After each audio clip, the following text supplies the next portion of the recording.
Kalau habis lari ataupun olahraga pada umumnya, kaki harus dibuat selonjoran.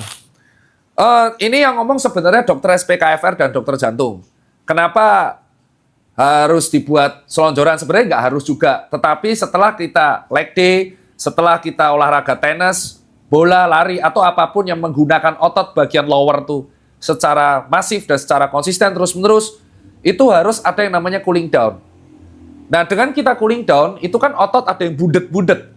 Harapannya yang budet-budet ini bisa kembali.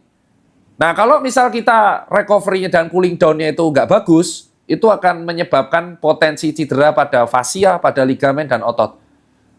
Ya, dan biasanya recovery-nya itu dengan cara stretching. Stretching pada cooling down.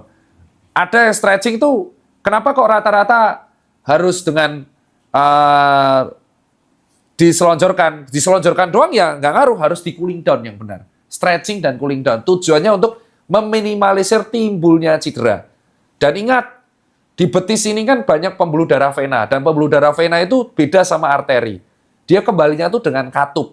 Nah, supaya aliran darah balik di kaki tidak terhambat kembali ke jantung, stretching ini membantu hal itu. Jadi buat kawan-kawan sekalian yang habis lari berat, ya habis lari jangan lupa cooling down untuk meminimalisir cedera. Jadi jangan langsung habis lari pesmat berhenti gitu loh, enggak. Harus diturunkan bertahap.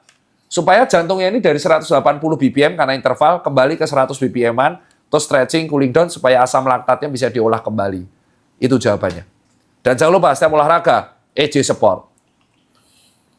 Next. Terakhir ya. Yes. Karena tanya terus nih haus, Mas.